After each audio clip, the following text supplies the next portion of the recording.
Okay, I think I'm going to go ahead and jump into this. I'm sure people will be slowly filtering onto the call. And just so everybody knows, we are recording this. So once it's all done and once we have all the fun parts edited out, we will be sharing that. So it'll be available afterwards.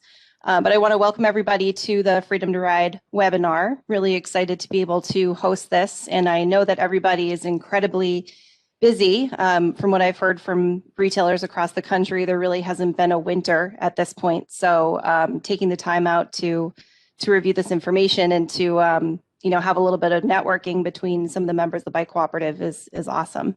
I will go into our agenda. So just so you guys know, I'm sure all of you know who I am, but my name is Lacey Wynn, and I've been working with the Bike Cooperative for about 11 years. I'm the business consultant for the entire membership. On the call, we also have Matt Seitz, who's our full-time, he does prospecting for us. And so we've grown quite a bit over 2019 and 2020, and that's definitely due to Matt. If you're a newer member, you've likely spoken to him in the past as well. So the agenda today, I'm going to do a quick intro, and then we're going to go over some of the 2020 stats that was provided to me by Synchrony. And then we're going to do a review of retailer stats, and then we're going to jump into the speakers, and I'll introduce them in a second. So for 2020, we had a great year. Obviously, everybody has had a phenomenal year. But one thing to point out is that while 2020 was a great year, 2019 was also really great. There was a huge increase in sales and everything. So while the 2020 bike boom made a big difference, we were still seeing an uptick in sales. So overall, Freedom to Ride sales were over $23 million, which is up 45% year over year.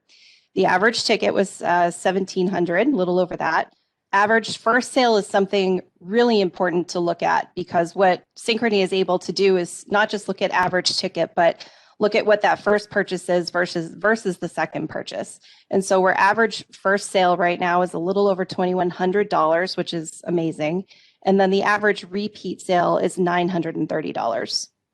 One thing to note also with these metrics is that this is specifically for 12-month financing. If you're going to be looking at 6-month financing, the average ticket is significantly lower, and obviously 18-month is going to be a little bit higher, but these metrics are specifically for 12-month, which is our bread and butter rate. The in-store apps, we were at about 7,600, which was up 50% year over year, which is huge for everybody. Did a really great job getting those applications in, even despite COVID and having a really kind of crazy way of doing retail. The in-store approval rate was at 77%, which is actually 2% higher than last year. And then the internet applications, which is where if you guys have a link on your website and they can click into that link and fill out the generic application, we had about 3,600 of those filled out.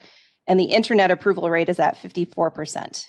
And another thing to note is I have a lot of retailers question why that's a lower approval rate, and it's mostly just due to the increase in chances of fraud happening with the internet approval based on the fact that you're not checking IDs and that sort of thing.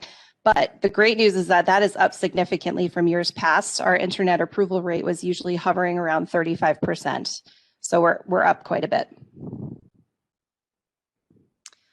I wanted to present these stats. I feel it's very important for retailers to see. I mean, this is not something that you see every day, what other retailers are doing specifically for their metrics, and it's a great way to compare to see where you're at with everything. So these are Steve's from Saucon Valley Bikes, and he's in Pennsylvania, and Steve had a great year. You can see what he did for applications and approved apps, sales, average ticket, average approved credit line. And like I said, this is something that you'll be able to see afterwards. So if you guys wanted to go get your data and then compare and see where you're at, you will be able to do that.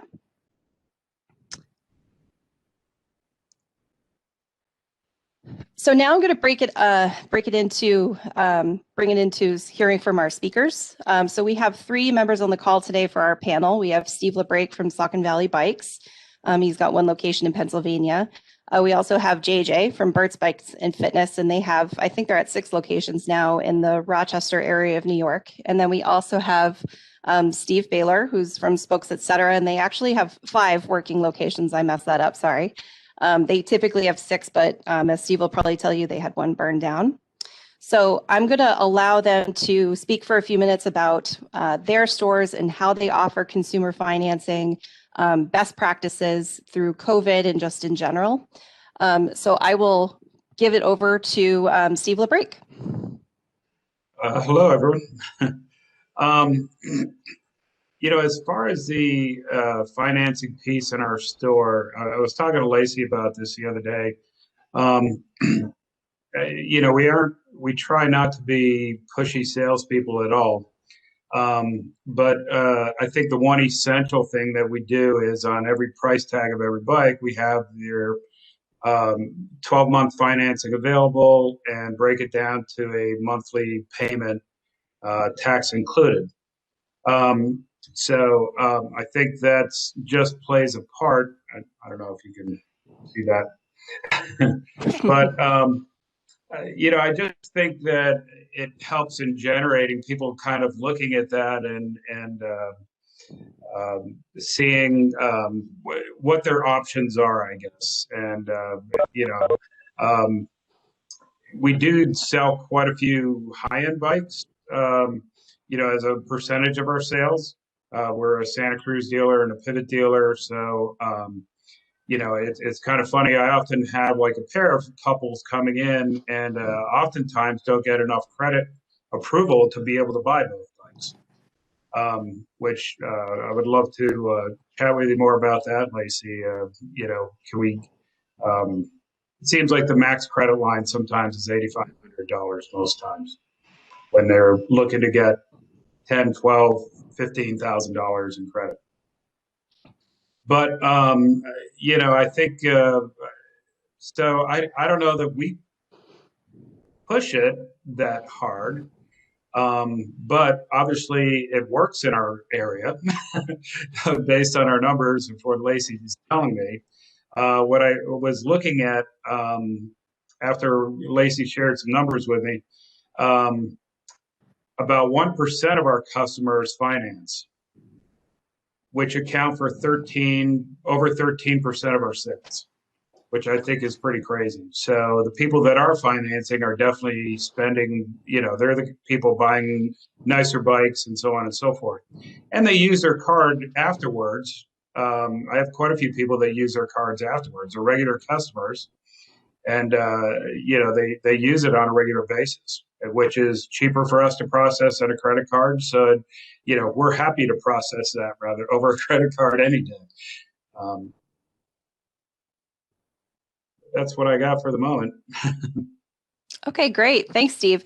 Just as a reminder to all of the participants, everyone's currently on mute except for our panel.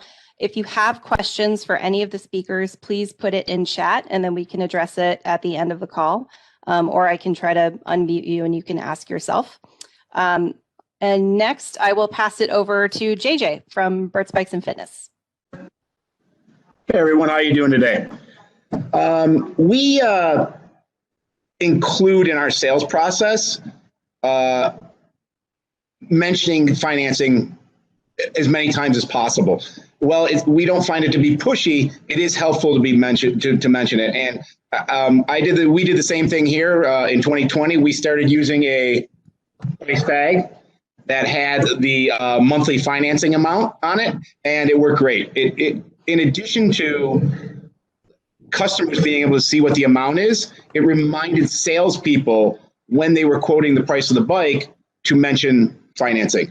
In addition to it being part of our sales process, we of course have signage throughout the store. It helps a lot. We've actually made our own signage over the years, and we do get a significant number of people coming in and saying, hey, we saw the sign in your window saying 12 months interest-free financing.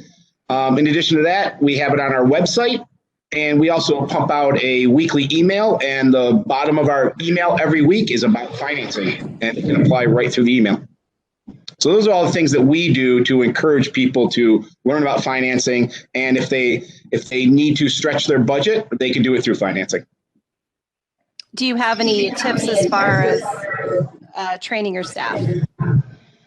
Yeah, I mean, we have a 5-part sales process, and they're required to do role plays. All of our sales associates do role plays, and it's part of it. Specifically when we get to the price of, or to the part of the sales process where we're asking the customer to buy the bike, that's a trigger to mention financing. But we always ask them, and we, as part of the sales process, to mention it earlier, because you always want to seed the thought in the customer's mind before you get to this phase where you're asking the customer to buy the product. Right. Did you have anything else to add? Nope, that's it. All right. Let's pass it over to Steve Baylor of Spokes, Etc.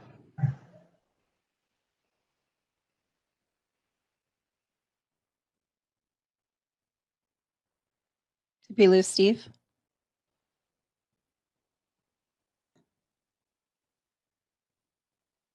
How about now? There we go.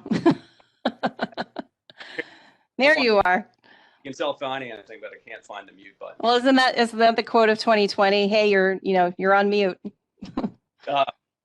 So yeah, good morning, everybody. Good afternoon, I should say.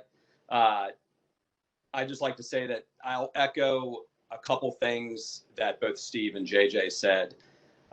Financing is definitely a very instrumental part of each and every sales process in our store, especially with bicycles, obviously the bigger transaction items. We basically have our staff introduce financing at the beginning of conversation, at the middle of their conversation when they're discussing bikes, and then we have them mention it again at the counter. And we have them kind of phrase it. And it's not that we're not pushy salespeople either. We definitely don't operate that way. But we have them phrase it in a fashion to where we almost want to assume that the customer is going to finance.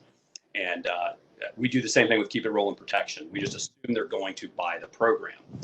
So we have found that to be one of the most successful tactics that we actually have, is actually mentioning it at the beginning of the conversation, the middle, and then mentioning it at the sales counter as well. My experience, and as well as most of the salespeople, is that if you wait to mention something at the counter, no matter what it is, it almost seems like whatever you're bringing up at the counter at that particular time is something to purely benefit you as a business and not the customer. So it's important to mention these things, very early on. Again, it's a big part of what we do. It's allowed us to help grow our business. The customers love it. It gives them extra buying confidence and buying power. Our average bike that we sell on a financed ticket is a little bit more than double what a non-financed transaction is. So it kind of took us a little while in the beginning to get all the staff to really understand kind of the importance of providing the customer that extra buying power. Because let's face it, no matter where you go, whether it's a TV at Best Buy or your car or whatever it may be, financing is introduced in a lot of retail businesses, and there's a reason for that. Number one is people generally spend more money, and it's a much easier way to close sales. The QR codes we find to be very instrumental, especially during COVID. It allowed the customer to kind of come in and scan the QR code. It prevented them from having to come to the counter and actually do the application process. It's very quick. It's very simple in the store. They can key in all their own pertinent information. And then, just to interrupt quickly, just to make sure everybody knows, Steve right now is talking about mobile apply, which is when the customer goes to ftrapply.com, and they can also use that code. So there's a couple, that's what he's talking about. Yeah, so thanks, Lacey, for clarifying that. So yeah, we found good success with that, especially during COVID. It just allowed the customer to kind of more comfortably actually do the application part, and still, even during the challenging times that we had this past year, we were up in financing, which was fantastic. The other thing I wanted to just touch base on as well is one of the things that we also do for trying to increase application submission is a lot of customers come in and they kind of have maybe some sort of a preset amount that they actually want to spend on their bicycle, on their purchase. And we found it to actually be helpful as well to say, hey, if you came in with the idea of spending, whatever it may be, $700 on a bike, we do have 12-month financing that we offer as well, which we exclusively just do 12-month financing because the rates are so low. It's kind of crazy not to.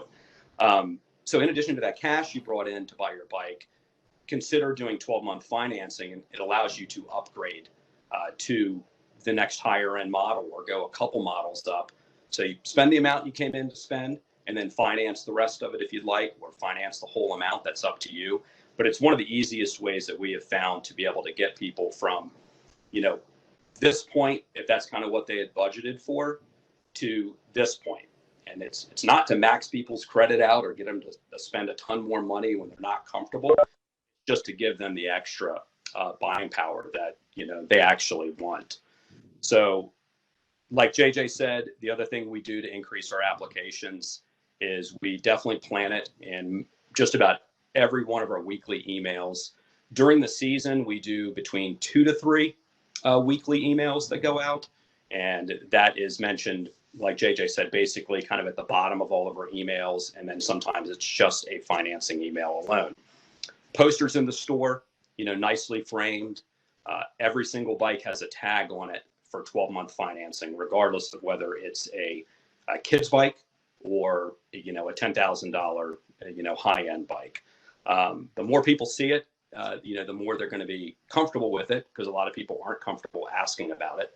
So it kind of just brings it to their attention. And training-wise, we do the same thing. We do a lot of role-playing.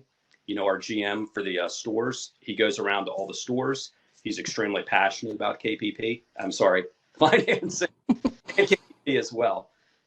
So he'll go around to all the stores and he'll do role playing with all the employees and stuff. And then in their monthly meetings that they actually do, they discuss it as well, just as far as where they are statistics wise. So Lacey, when you send those reports over, we do pass those along to all the stores, and they use that as kind of like their, just to get people psyched a little bit, just to kind of see how well it does work. I think that's pretty much about all I have for right now for starters. Awesome. So the next part that I'm going to bring us into is where I'm going to bring up some of pushback and just objections that I've heard from retailers since I've been doing this for so long, and I'm going to bounce around a little bit. My first question / objection is going to go to Steve B. And I've heard this quite a bit and I still hear it now, and I would just love for a retailer to answer this and not me, because it means more coming from the retailer. We're in an affluent area, so our customers don't need to finance. So what would you say to that, Steve?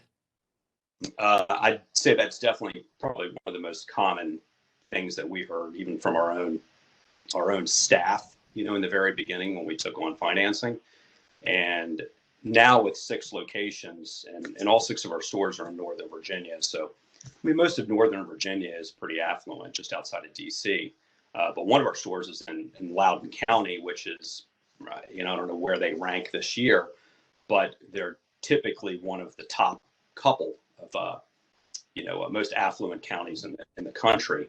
And our Loudoun County store, the Leesburg location, as a percentage of sales in their store overall, they do more financing than any of our other locations. People that have money, they're smart with it.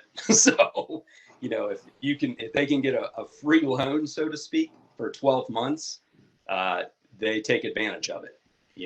I usually take advantage of that stuff if I go buy a television or something to keep my money in my pocket. But I understand where people kind of have a little bit of a concern with that. But statistically, it's just not true. Our stores that are in slightly less affluent areas don't actually finance as much as a percentage of their overall sales. So I'd say kind of try to get past that way of thinking, because we have definitely found that not to be the case at all. So everybody likes financing is kind of how I look at it. Mm-hmm. Awesome. I'll pose the next question to you as well. We use a program that is integrated with our point of sale. And even though the rates are higher, this seems like it's easier for the staff. Yeah, and we actually are very much in that situation as well, because we're Trek, we have Ascend, so it's extremely easy to push that button, through Ascend and actually accept the Trek credit cards. But if I have to look at it from the perspective of what it cost us to accept the Trek credit card versus what it cost us to use Synchrony in the Freedom to Ride program, there's no way in the world we would ever go the other direction. We'll only offer Freedom to Ride, for new applications, and as far as what we promote. If somebody comes in with a Trek credit card, naturally we accept it. We don't debate that or anything. But it's so much less money. There's a little bit more extra work in terms of time, but it's not much. I mean, when you do it every day, and you've got your links on your computers and you can easily get there, and it's the same thing over and over again. You can multitask. You can go through that process while you're doing something else as well. And then with the QR codes, you can have your customer just simply do the application through the QR code on their mobile device while they're walking around the store, and they get the approval immediately. So we, I think we're a perfect example of, we could kind of think that way as well. But the money, again, that we save by using Synchrony and Freedom to Ride it's a lot of money, so, the other thing too, I look at is, if you're comparing this to other ways to offer financing and other programs that are out there, the amount of applications, the percentage for approvals through Freedom to Ride and Synchrony, I can tell you is much higher than what it is through the Trek card, just because we used to offer that years ago. So again, statistically, it just doesn't make sense to push and promote those programs when you have a program that's available that has a higher acceptance and approval rate, and it's just cheaper to process. So, right. Awesome. The next two, we're going to go to Steve LeBrake from Saucon Valley. The first pushback is, my staff is just uncomfortable talking about financing. I don't think we're uncomfortable at all about it. I think, in today's world, I think everybody's, you got to realize, you can go anywhere and finance just about anything. And, we certainly mentioned it in our sales process. I didn't want to make it sound like we don't mention it. But because a lot of times when, somebody's looking at a $2,500 bike and they're looking at a $3,500 bike or something along this line, it's 20% more, 30% more. It just opens up that option for it. And, oh, maybe I can afford that now. I was talking to a lady the other day. We had a customer approval one time, a husband and wife buying bikes, and I think they got a $3,500 or $4,000 credit line. Their bikes came to half of their credit line, and they spent the entire credit line by buying the accessories and everything they needed. They're like, "What else do we need? We need a bike rack for a car. What else do we need?" And they just stacked it up and spent their whole credit limit. So I think our employees, and we have long-term employees, which is great. They've been around. We have there's three been in the business for 30 years, and I've been in it for 21. So we're all very comfortable with the process and bringing it up. And, we've all financed stuff, and, maybe some of the younger guns who've never financed anything in their life might have a struggle mentioning it more than the adults, but we all know as adults, we've financed stuff before. So I don't think it should be any worrisome in your conversation whatsoever. Awesome. The next one for you is, nobody's asking for financing, so why should we offer it? Well, that's it's certainly cheaper than running a credit card. In our little shop, $20,000 in credit card fees last year. that's a big number. That's a big nut for all of us. Your credit card fees are a big expense, and anytime you can reduce that expense, go for it. I mean, it's thinking about what we did. I don't have the numbers right in front of the screen right now, but what we did last year. I mean, in finance sales, how much money did we save by financing as opposed to running a credit card? That's easily a couple $1,000, and that's in our pocket as opposed to Chase, which I'll take that any day.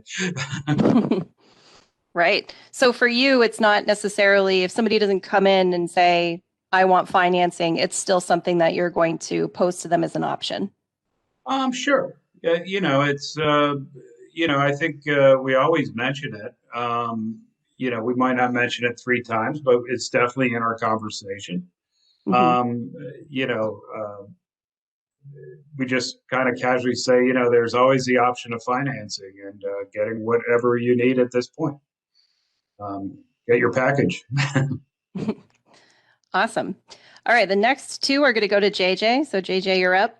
The first question slash objection is, I don't want to put my customers in financial debt. This is a good one. I actually thought about this question quite a bit. And first thing I thought of right off the bat was, wow, that's really morally admirable that you want to, manage your customers' debt load. I thought that was great. And then I started thinking about, well, wait a minute, how do you know what their financial situation is? So I thought about it further, and I came up with a couple things, and then one final observation. If you don't offer financing, there are definitely people out there who need a bike today, whether it's for transportation or their doctor told them they need to get exercise, and that's really the only thing they can manage because of maybe joints or whatever. If you don't offer financing and these people can't afford a bike today with what they have, you're denying them that ability, right? So they can't get the bike. Now, you might say to yourself, well, that might be a small percentage of people. Well, there is also a percentage of people who, like Steve Beeler mentioned, that they like to use other people's money. And Steve, I'm right there with you, man. If I get the opportunity to use somebody else's money to buy something, I take it all the time. I'd rather use my own money and keep it invested where I know that it earns more than 0% interest, which is what I'm paying on my financing. So there's plenty of people out there that prefer to finance and keep their own money. So that's another set of people that you're denying that to. There's as Steve also mentioned earlier, there's a lot of people that, come in with a budget, and that budget gets them to a certain price level when it comes to a bike, but maybe it doesn't get them to the level of bike they'd like to buy. And so we're always mentioning, as the other Steve said, when someone says, I'd really like to buy that bike, but this is my budget, that's an instant cue and trigger for us to mention that we do have financing.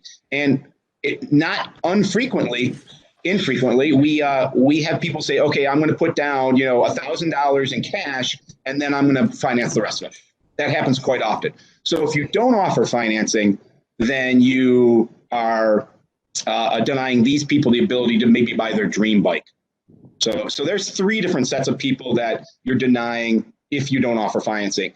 And I guess last but not least, if you're really, you have a moral objection to saddling your customers with debt, then you should probably stop taking credit cards, because more people finance through credit cards every day than they do through, say, Synchrony Finance or something like that. They carry a high interest debt on their credit card because they didn't maybe know that you offer financing, or they just didn't think of asking about it. So if you really want to not offer financing, then don't offer credit cards either. I hope that wasn't too harsh. No, not at all. I have wanted to say that also. So, Yeah. All right. So your final question objection is customers that really, really want financing seem to get denied. Yeah, so, I think we saw the stat earlier that approval rate was 77% in 2020. I think that's right, Lacey? Yep. 77%. So I'd say that statistically, that question number 6 is purely anecdotal. That's maybe people only remember the people that get denied. They're not remembering the other, the 77 out of 100 that actually get approved. Yeah, the approval rate is so high. At our company, we're almost a little surprised when someone doesn't get approved. So I would say that, when it comes to this question, that I think the statistics just are not in line with what people think they're seeing on their floor. Mm-hmm. Yeah. Awesome. Well, those are the questions and objections that I had.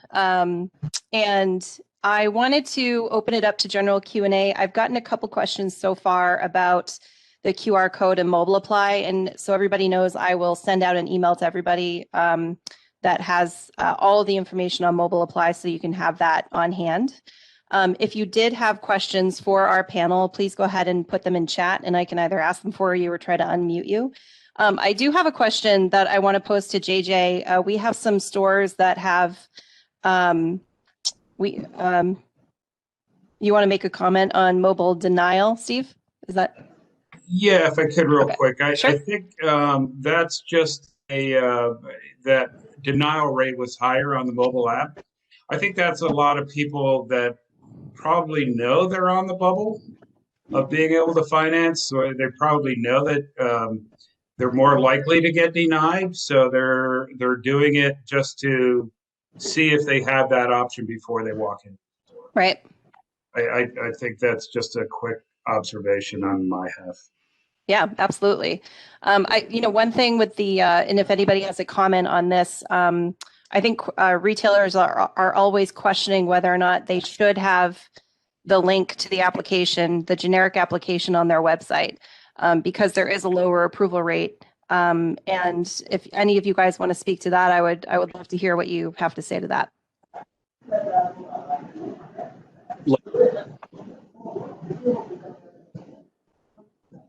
Can you hear me, Lacey? Yes, I can hear you, Steve.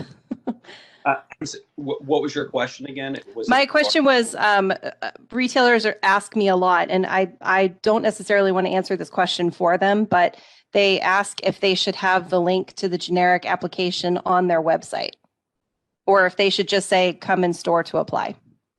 I would encourage you to have the link on your website. We've had it on our website for years. And, just a lot of customers, it's kind of like the mobile device part of it. A lot of customers just want to do that, kind of run their own time without anybody around, without giving that information in front of a group of people. Mm-hmm. So I find it extremely helpful to have that link on our website. So Great. I would definitely. Okay.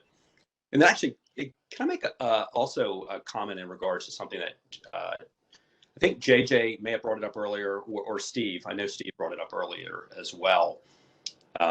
And that's kind of in regards to what it really cost us as a business to offer financing and to finance a transaction. And Steve brought up how much money, he'd like to know how much money he'd saved last year with those finance transactions versus a regular credit card transaction. And, you kind of have to ask yourself, if you look at the number on an annualized basis and look at how much money you actually take in through credit cards and come up with the rough percentage that it costs you to process those credit cards. And let's just say, I think ours is roughly, it's really hard to put a number on that you can slice and dice it a number of different ways. But when you take high rewards cards, Amex, everything, and kind of just throw it in the mix, it's probably somewhere in the 2% range, maybe a little bit less than that overall. And with a finance transaction for 12 months, let alone 6 months, 6 months is practically nothing. At, what is it, 4.01, I believe is what it is, Lacey? Mm-hmm. 12 month is 1.31. So the more people you can get, and we go through this with our staff all the time with the store managers who, their pay is structured around profitability. And the more transactions you can apply a Freedom to Ride card to, it's costing you ultimately less money. And who doesn't want to throw, like Steve said, an extra $20,000 in your till, at the end of the year through what you're saving, or more, if you're multi-store locations. So just ask yourself that. It's like, it's easy to do. And if you can get your team really behind it and really push it, it will absolutely save you money from a processing perspective. And it is single-handedly, it's the easiest way to get your average transaction up. Everybody, I think, for the most part, I hope everybody on this call kind of falls into this category. In the industry, we got very lucky this year, and we came off a record year. I mean, phenomenal. And we have some very lofty goals in place for 2021, and we want to do better than what we did in 2020, and we want to grow more. And one of our initiatives is to really increase the amount of applications that we bring in and the amount of finance transactions that we do, because I think that that's going to be key. If you left all other things equal, you had the same amount of people walk through your door, you closed the same amount of sales, percentage wise. If you could get that average ticket up times however many thousands of tickets you do a year, there's money in the till.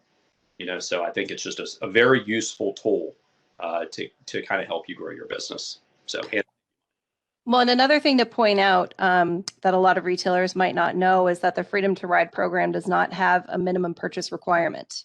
So a lot of other plans and other programs do. And the fact that we don't means that if a retailer or if a customer comes in and purchases that initial purchase of a little over $2,000, they can come back in your store and then buy a $75 helmet and still use their Freedom to Ride card. And then you're tapping into all of that open to buy. So even if we were to look at, I can pull it up, the open to buy that Steve LeBrake has, he has close to 400 grand, and that's just from 2020. That's not counting, previous years. So there's a whole different thing. And I know that you had mentioned this,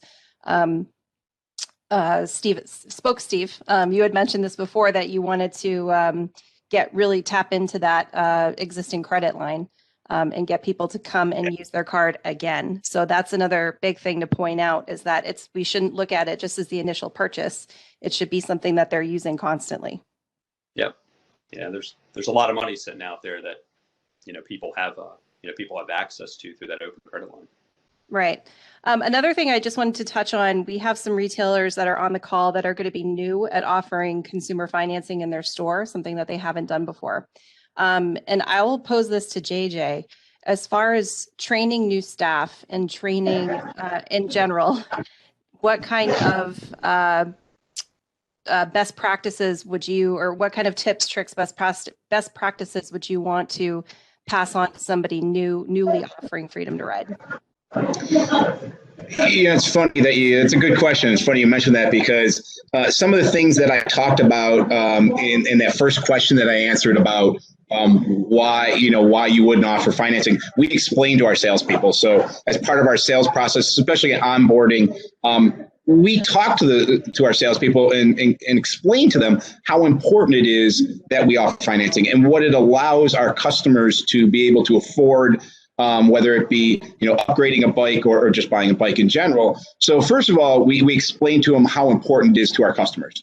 That's important, because as long as the salesperson knows that it's important to the customer, they may feel more obligated to mention it more often.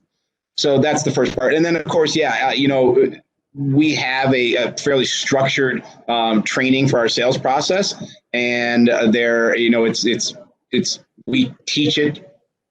We teach salespeople to mention it often, like Steve does, beginning, middle, and end. Are there maybe 3 things that you could share that you would tell any retailer that they should absolutely be doing to help with their sales, whether it be POP or, something specific you say, or, whatever? Definitely make it part of your sales process. Make it a non-negotiable. Require your salespeople to mention it. and track it. That's a big thing. You know, if you don't track how well people are doing with financing, and whether your point of sale system can pull it out or not, you know, that might lead to whether you can do this. But if you can somehow track it, you can encourage people to mention it more and maybe have a better viewpoint on it. Because sometimes we get salespeople are younger and they're not familiar with financing, and they aren't sure about how it works. And so if you can get them in the mode of talking about it and have them understand how important it is to your customers, and then track it and show how people can be successful when they mention it. I think those are the big things that we do. Okay. Did any of the other panel want to mention or comment on that? Going back to what Steve said a couple minutes ago, and what I was saying about saving money, I just ran some quick numbers. I saved roughly, if let's say that $208,000 that we did, had we rang that up in credit card sales, I mean, it's basically a 10% savings throughout the course of the year by financing over a credit card. I mean, which is kind of a different way to put it, but you know, 10% is, when you're thinking about whatever your volume is and whatever your credit card fees are for per year, if you can reduce that by 10%, wouldn't you?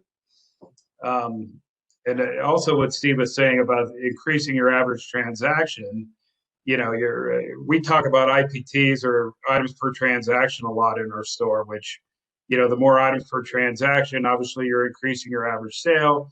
Obviously, you're increasing the margin, the bottom line margin in the store as well. So, you know, it all kind of ties together, profitability with IPT, with average transaction. You know, you can't stress that enough. So thanks, Steve, for bringing that up.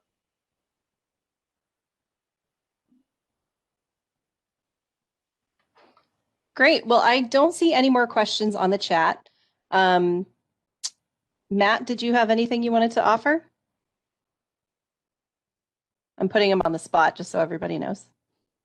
The one thing that I was actually going to say is that last question that you had asked, Lacey, about customers who want financing end up getting denied.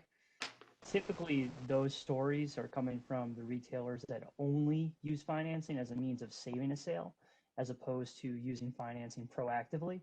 So if you're using financing just to get a customer to make that purchase, you're likely going to run into those customers that end up, you know, getting denied. Whereas if you're doing consistent sales, consistent financing sales, that number is going to, you know, be lower. Do you guys agree? I mean, you guys are the experts. Bert's agrees totally. I'm on board. Awesome. Well, thank you very much, everybody, for a question come in. Oh, okay, great. This is, can the cards be swiped at the POP versus entering manually through the Synchrony website, which takes longer? So the answer is they need to be processed through the business center. But does anybody have, I would maybe, JJ, do you have quick ways of processing cards, or does this ever become an issue for you? We don't have a quicker way than manually entering the card number into the business site. We have found, though, that we have cut the processing time in half by pushing FTRapply.com. Okay. You know, we can get so many other things done because we have a number of other things to do as salespeople. For instance, when a customer buys a bike, I mean, getting them their new bike owners folder and things like that. If we don't have to take the time of entering in their information, that seems to take the longest, is entering in from a paper application. That's, you know, it's almost 2/3 of the time is entering the information. So if we can skip that step and we can just have the customer show us their phone with their 16-digit, you know, account number, it saves so much time. So we're really big on the FTRapply.com. We find it to be quite a time saver. Awesome. I don't give them the app.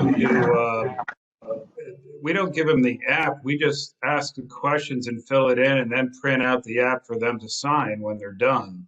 which so it seems to save quite a bit of time. We have another laptop on our sales floor that we kind of go to the side with them, and I mean they can fill it in, we can fill it in, but you aren't going through the whole process twice by them taking time to fill out the app and then you entering it as well. So if you could just sit there and ask them each question, or they fill it in right there in the business center, it can definitely save some time. How about at the time of purchase, though, as opposed to the application process? If somebody is going up with their Freedom to Ride card and you have to type it in, is that an issue for you? I'm used to doing it, so I don't think it takes that much longer. I don't think it adds a minute to the transaction, so I'm okay with doing it that way. And I agree with what Steve is saying as well. It really doesn't take very long, as everybody, as long as everybody's familiar with where your links are on your desktop or your computer, whatever you're using there. It's pretty quick. It's pretty simple. Awesome. All right. Anybody else have questions in the chat? You should throw them in now. As a side note, again, we've recorded this, so this will be available afterwards, and I will also provide as much information as you guys need for Mobile Apply and for everything else. If you want a copy of the rate sheet, this is also going to be available on Member Center. And to give everybody a heads up also on two things that we're going to be working on in the future is our panel speakers have mentioned a couple times stats that I've sent them, and I do this for a handful of retailers every month.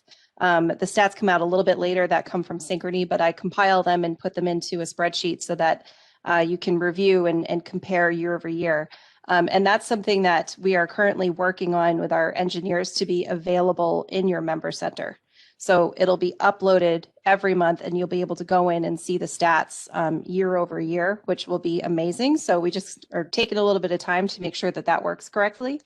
The other thing that we're working on, as we can see during COVID, being able to process online is more and more important. So we have a member who is actually in the middle of the testing process for this, but where somebody can go into your e-commerce site and be able to apply for financing and then be approved and use the financing to buy something through your site that day. So that is something else that we're working on. I know that there's a lot of other options out there to do that sort of thing online. I think if anybody's looked into it, you can see that it's significantly more expensive to process that. A lot of times it's just one transaction. The approval rates are a little bit lower, but so that is something that we're also working on, and we're hoping to have launched in 2021. It's a little bit of a bear, as you can imagine, because we want it to be a really good option for everybody, but we do have a retailer that has several locations and a big e-commerce business working on this currently. It's good to hear. Yeah. Yeah. All right. Well, again, thank you so much, everybody, for joining. I hope that this was helpful. If you have any feedback on the webinar, as far as content or anything, just let me know. We're hoping to do a few more webinars for Freedom to Ride throughout the year. And if you guys have questions, like I said, please contact me after the call. You can hop on your member center and use the chat function, or email me or call me. And I hope everybody has a wonderful rest of your day and a very, very successful 2021. Thanks, Lacey. Good to see you. Yeah. Bye, guys. Everybody. Bye. See you, Steve and Steve. See you.